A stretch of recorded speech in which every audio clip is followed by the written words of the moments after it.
Welcome to High Horse Press presents a new take on the old classics. I'm your host, Kathy Colas, audiobook narrator, lover of great stories, and your guide through the pages of the past. Today we have episode 2 of The Wizard of Oz by L. Frank Baum. The tornado has passed, the house has landed, and Dorothy is now the proud owner of some very stylish shoes. This week, Dorothy and Toto hit the yellow brick road on a mission to find the mysterious Wizard of Oz, and possibly a way home. But before they get too far, they meet their first companion, a scarecrow with a big heart and absolutely no brain. Good thing for Dorothy, she has enough brains for the both of them, for now. So sit back, click your heels, and get ready. Here we go. How Dorothy Saved the Scarecrow. When Dorothy was left alone, she began to feel hungry, so she went to the cupboard and cut herself some bread, which she had spread with butter. She gave some to Toto, and taking a pail from the shelf, she carried it down to the little brook and filled it with clear, sparkling water. Toto ran over to the trees and began to bark at the birds sitting there. Dorothy went to get him and saw such delicious fruit hanging from the branches that she gathered some of it, finding it was just what she wanted to help out her breakfast. Then she went back to the house, and having helped herself and Toto to a good drink of the cool, clear water, she set about making for the journey to the City of Emeralds. Dorothy had only one other dress, but that happened to be clean and was hanging on a peg beside her bed. It was gingham, with checks of white and blue, and although the blue was somewhat faded with many washings, it was still a pretty frock. The girl washed herself carefully, dressed herself in the clean gingham, and tied her pink sunbonnet on her head. She took a little basket and filled it with bread from the cupboard, laying a white cloth over the top. Then she looked at her feet and noticed how old and worn her shoes were. "They will surely never do for a long journey, Toto," she said, and Toto looked up into her face with his little black eyes and wagged his tail to show he knew what she meant. At that moment, Dorothy saw, lying on the table, the silver shoes that had belonged to the Witch of the East. "I wonder if they will fit me," she said to Toto. "They would be just the thing to take a long walk in, for they could not wear out." She took off the old leather shoes and tried on the silver ones, which fitted her as well as if they had been made for her. Finally, she picked up her basket. "Come along, Toto," she said. "We will go to the Emerald City and ask the Great Oz how to get back to Kansas again." She closed the door, locked it, and put the key carefully in the pocket of her dress. And so, with Toto trotting along soberly behind her, she started on her journey. There were several roads nearby, but it did not take her long to find the one paved with yellow bricks. Within a short time, she was walking briskly toward the Emerald City, her silver shoes tinkling merrily on the hard yellow roadbed. The sun shone bright and the birds sang sweetly. And Dorothy did not feel nearly so bad as you might think a little girl would, who had been suddenly whisked away from her own country and set down in the midst of a strange land. She was surprised, as she walked along, to see how pretty the country was about her. There were neat fences at the sides of the road, painted a dainty blue color, and beyond them were fields of grain and vegetables in abundance. Evidently, the Munchkins were good farmers and able to raise large crops. Once in a while, she would pass a house, and the people came out to look at her and bow low as she went by, for everyone knew she had been the means of destroying the wicked witch and setting them free from bondage. The houses of the Munchkins were odd-looking dwellings, for each was round, with a big dome for a roof. All were painted blue, for in this country of the East, blue was the favorite color. Toward evening, when Dorothy was tired with her long walk and began to wonder where she should pass the night, she came to a house rather larger than the rest. On the green lawn before it, many men and women were dancing. 5 little fiddles played as loudly as possible, and the people were laughing and singing, while a big table nearby was loaded with delicious fruits and nuts, pies and cakes, and many other good things to eat. The people greeted Dorothy kindly and invited her to supper and to pass the night with them. For this was the home of one of the richest munchkins in the land, and his friends were gathered with him to celebrate their freedom from the bondage of the wicked witch. Dorothy ate a hearty supper and was waited upon by the rich munchkin himself, whose name was Bach. Then she sat upon a settee and watched the people dance. When Bach saw her silver shoes, he said, "You must be a great sorceress." "Why?" asked the little girl. "Because you wear the silver shoes and have killed the wicked witch. Besides, you have white in your frock, and only witches and sorceresses wear white." "My dress is blue and white checked," said Dorothy, smoothing out the wrinkles in it. "It is kind of you to wear that," said Bach. "Blue is the color of the munchkins, and white is the witch color. So we know you are a friendly witch." Dorothy did not know what to say to this, for all the people seemed to think her a witch, and she knew very well she was only an ordinary little girl who had come by the chance of a cyclone into a strange land. When she had tired watching the dancing, Bach led her into the house, where he gave her a room with a pretty bed in it. The sheets were made of blue cloth, and Dorothy slept soundly in them till morning, with Toto curled up on the blue rug beside her. She ate a hearty breakfast and watched a wee munchkin baby who played with Toto and pulled his tail and crowed and laughed in a way that greatly amused Dorothy. Toto was a fine curiosity to all the people, for they had never seen a dog before. "How far is it to the Emerald City?" the girl asked. "I do not know," answered Bach gravely, "for I have never been there. It is better for people to keep away from Oz unless they have business with him. But it is a long way to the Emerald City, and it will take you many days. The country here is rich and pleasant, but you must pass through rough and dangerous places before you reach the end of your journey." Well, that worried Dorothy a little, but she knew that only the great Oz could help her get to Kansas again, so she bravely resolved not to turn back. She bade her friends goodbye and again started along the road of yellow bricks. When she had gone several miles, she thought she would stop to rest, and so she climbed to the top of the fence beside the road and sat down. There was a great cornfield beyond the fence, and not far away she saw a scarecrow placed high on a pole to keep the birds from the ripe corn. Dorothy leaned her chin upon her hand and gazed thoughtfully at the scarecrow. Its head was a small sack stuffed with straw, with eyes, nose, and mouth painted on it to represent a face. An old blue pointed hat that had belonged to some munchkin was perched on his head, and the rest of the figure was a blue suit of clothes, worn and faded, which had also been stuffed with straw. On the feet were some old boots with blue tops, such as every man wore in this country, and the figure was raised above the stalks of corn by means of the pole stuck up its back. While Dorothy was looking earnestly into the queer painted face of the scarecrow, she was surprised to see one of the eyes slowly wink at her. She thought she must have been mistaken at first, for none of the scarecrows in Kansas ever wink. But presently the figure nodded its head to her in a friendly way. Then she climbed down from the fence and walked up to it, while Toto ran around the pole and barked. "Good day," said the scarecrow in a rather husky voice. "Did you speak?" asked the girl in wonder. "Certainly," answered the scarecrow. "How do you do?" "I'm pretty well, thank you," replied Dorothy politely. "How do you do?" "I'm not feeling well," said the scarecrow with a smile, "for it's very tedious being perched up here night and day to scare away crows." "Can't you get down?" asked Dorothy. "No, for this pole is stuck up my back.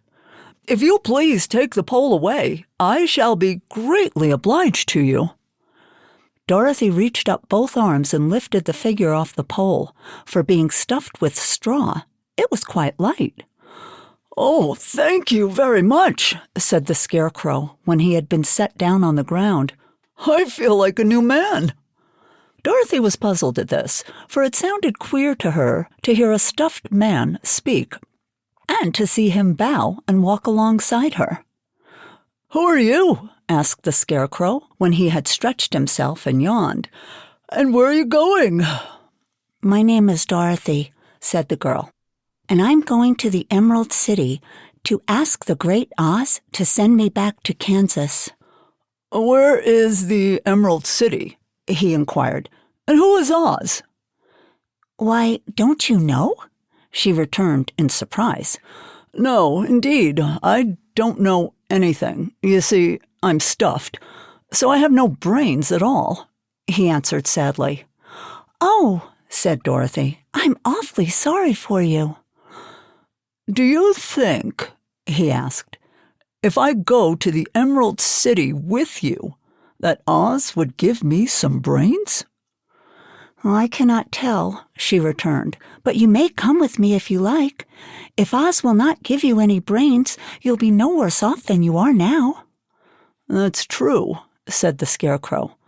"You see," he continued confidently, "I don't mind my legs and arms and body being stuffed, because I cannot get hurt. If anyone treads on my toes or sticks a pin into me, it doesn't matter, for I can't feel it. But I do not want people to call me a fool, and if my head stays stuffed with straw instead of with brains, as yours is, how am I ever going to know anything?" "I understand how you feel," said the little girl, who was truly sorry for him. "If you'll come with me, I'll ask Oz to do all he can for you." "Thank you," he answered gratefully. They walked back to the road. Dorothy helped him over the fence, and they started along the path of yellow brick for the Emerald City. Toto did not like this addition to the party at first. He smelled around the stuffed man as if he suspected there might be a nest of rats in the straw, and he often growled in an unfriendly way at the Scarecrow. "Don't mind Toto," said Dorothy to her new friend. "He never bites." "I'm not afraid," replied the Scarecrow. "He can't hurt the straw. Do let me carry that basket for you. I shall not mind it, for I can't get tired. I'll tell you a secret," he continued as he walked along. "There's only one thing in the world I'm afraid of." "What is that?" asked Dorothy. "The Munchkin farmer who made you?" "No," answered the Scarecrow. "It's a lighted match."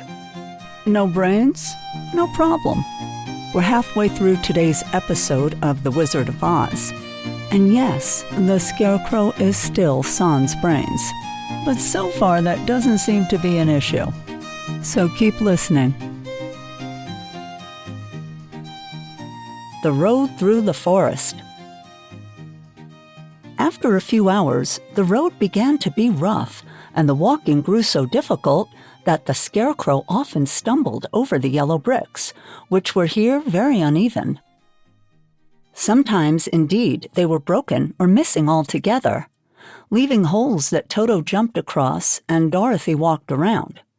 As for the Scarecrow, having no brains, he walked straight ahead, and so stepped into the holes and fell at full length on the hard bricks. It never hurt him, however, and Dorothy would pick him up and set him upon his feet again, while he joined her in laughing merrily at his own mishap. The farms were not nearly so well cared for here as they were farther back.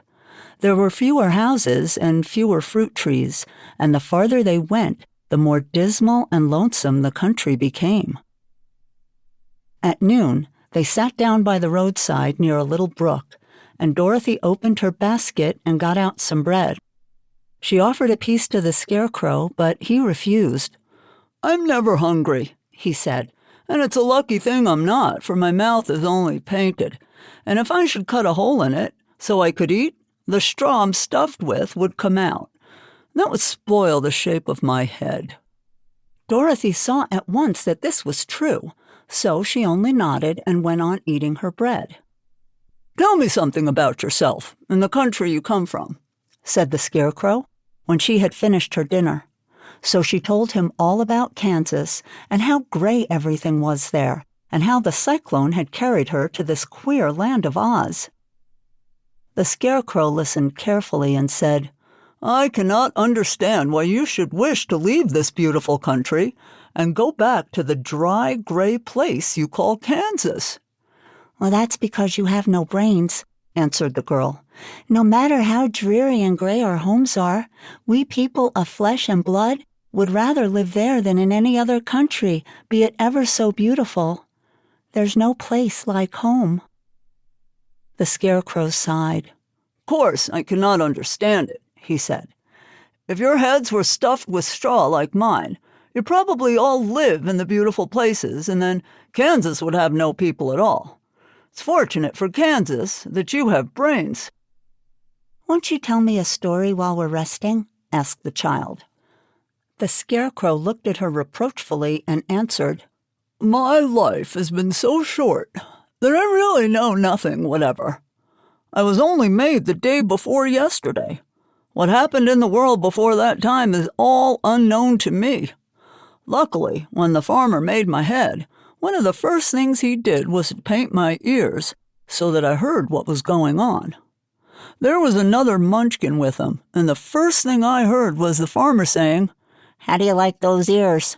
They aren't straight,' answered the other. 'Never mind,' said the farmer. 'Their ears just the same,' which was true enough. 'Now I'll make the eyes,' said the farmer. So he painted my right eye, and soon as it was finished, I found myself looking at him and everything around me with a great deal of curiosity, for this was my first glimpse of the world. "That's a rather pretty eye," remarked the munchkin who was watching the farmer. "Blue paint is just the color for eyes. I think I'll make the other a little bigger," said the farmer, and when the second eye was done, I could see much better than before. Then he made my nose and my mouth, but I did not speak because at that time I didn't know what a mouth was for.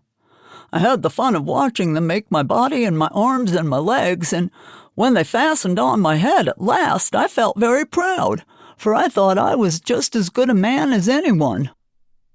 "This fellow will scare the crows fast enough," said the farmer. "He looks just like a man." "Why, he is a man," said the other, and I quite agreed with him. The farmer carried me under his arm to the cornfield and set me up on a tall stick where you found me. He and his friends soon after walked away and left me alone. I did not like to be deserted this way, so I tried to walk after them. But my feet would not touch the ground, and I was forced to stay on that pole. It was a lonely life to lead, for I had nothing to think of, having been made such a little while before. Many crows and other birds flew into the cornfield, but as soon as they saw me, they flew away again, thinking I was a munchkin, and this pleased me, made me feel that I was quite an important person. By and by, an old crow flew near me, and after looking at me carefully, he perched upon my shoulder and said, "I wonder if that farmer thought to fool me in this clumsy manner. Any crow of sense could see you're only stuffed with straw." Then he hopped down at my feet and ate all the corn he wanted. The other birds, seeing he was not harmed by me, came to eat the corn too. So in a short time there was a great flock of them about me. I felt sad at this, for it showed I was not such a good scarecrow after all. But the old crow comforted me, saying, "If only you had brains in your head, you would be as good a man as any of them, and a better man than some of them. Brains are the only things worth having in this world, no matter whether one is a crow or a man." Well, after the crows had gone, I thought this over and decided I would try hard to get some brains. By good luck, you came along and pulled me off the stake, and from what you say, I'm sure the great Oz will give me brains as soon as we get to the Emerald City. "I hope so," said Dorothy earnestly, "since you seem anxious to have them." "Oh, yes, I'm anxious," returned the Scarecrow. "It is such an uncomfortable feeling to know one is a fool." "Well," said the girl, "let's go." And she handed the basket to the Scarecrow. There were no fences at all by the roadside now, and the land was rough and untilled. Toward evening, they came to a great forest where the trees grew so big and close together that their branches met over the road of yellow brick. It was almost dark under the trees, for the branches shut out the daylight, but the travelers did not stop and went on into the forest. "If this road goes in, must come out," said the Scarecrow. "And as Emerald City is at the other end of this road, we must go wherever it leads us." "Well, anyone would know that," said Dorothy. "Certainly, that's why I know it," returned the Scarecrow. "If it required brains to figure it out, I never should have said it." After an hour or so, the light faded away, and they found themselves stumbling along in the darkness. Dorothy could not see at all, but Toto could, for some dogs see very well in the dark, and the Scarecrow declared he could see as well as by day. So she took hold of his arm and managed to get along fairly well. "If you see any house or any place where we can pass the night," she said, "you must tell me, for it's very uncomfortable walking in the dark." Soon after, the Scarecrow stopped. "I see a little cottage at the right of us," he said, "built of logs and branches. Shall we go there?" "Yes, indeed," answered the child. "I'm all tired out." So the Scarecrow led her through the trees until they reached the cottage, and Dorothy entered and found a bed of dried leaves in one corner. She lay down at once, and with Toto beside her, she soon fell into a sound sleep. The Scarecrow, who was never tired, stood up in another corner and waited patiently until morning came. And there you have it. This is Kathy Colas with High Horse Press. And if you enjoyed the podcast, be sure to follow, rate, and review the show. It really helps new listeners find us. Thanks so much for listening, and we'll see you next week with another episode of The Wizard of Oz.